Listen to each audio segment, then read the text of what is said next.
When I really figured out that I wanted to race motorcycles, you know, and be professional at it, came at a fairly early age. I started riding when I was 5. I'd say when I was 8 years old or so, I started really taking a liking to it. And from that point on is when I really devoted all my time and effort into it.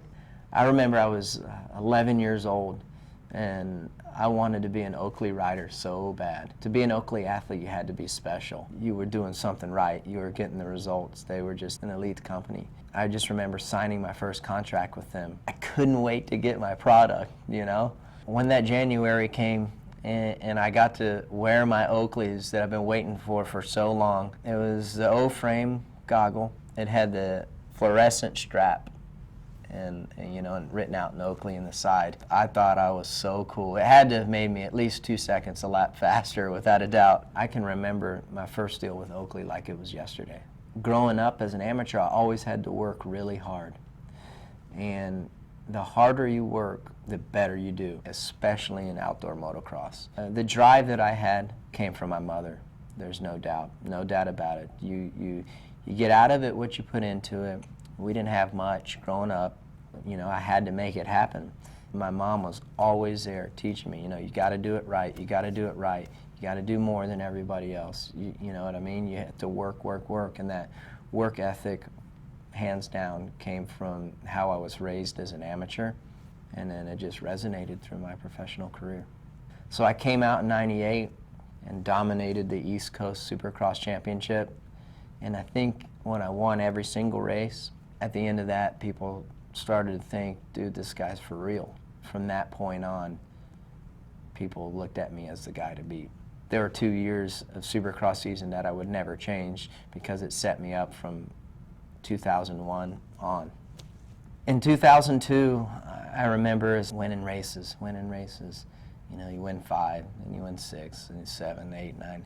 And as it's going, the pressure never, ever, ever got to me until the last moto.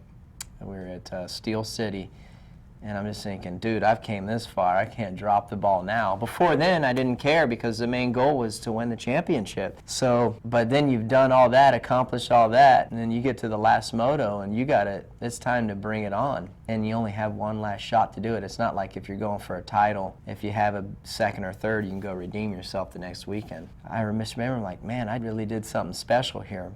In 2004, I remember I sat out the Supercross season because I had to have my ACL repaired. And I just remember coming in there, there's some pretty decent talent.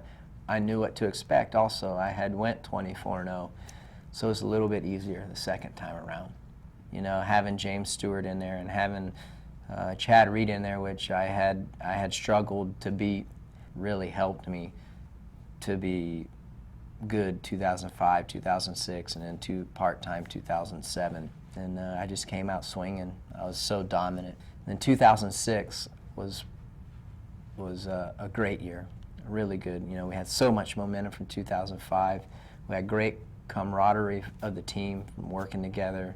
2006 and 2003 were probably my hardest fought. You just a lot of pressure on you to go out there and perform, and you don't want to lose what you've always had, and that's the #1 plate. But I can remember it was Las Vegas. All three of us, you know, myself, James Stewart, Chad Reed, had a shot at the AMA Supercross Championship.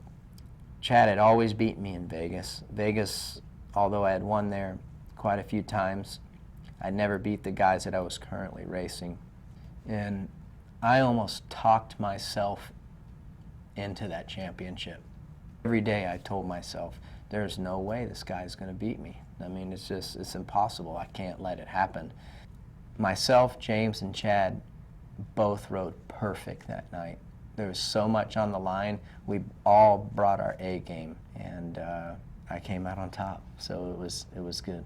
2007, my retirement year, raced part-time. I just picked all my favorite ones, and I trained as if I was going to race the whole series, even though I wasn't going to. But I was just preparing myself, and it was simple because I had no pressure. 16, 17 Supercross races and 12 outdoors to be the champion. Every day I got on my bicycle, every day I rode my motorcycle, every day I went to the gym, and I'm not exaggerating.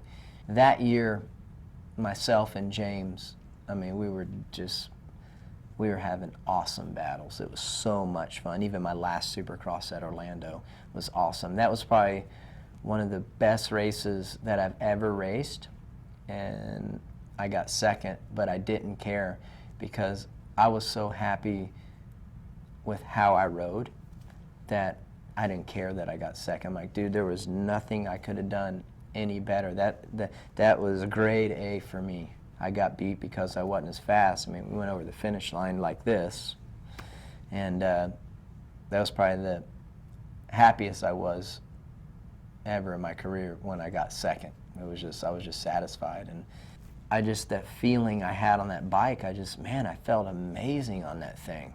Do I ever miss racing Supercross and motocross? I go through cycles where I'm like, man, I miss this part of it, and then 2 weeks later, I'll miss this part. It's a great sport. If you stay focused and you take care of yourself and you do what you know is right, that's all you can do.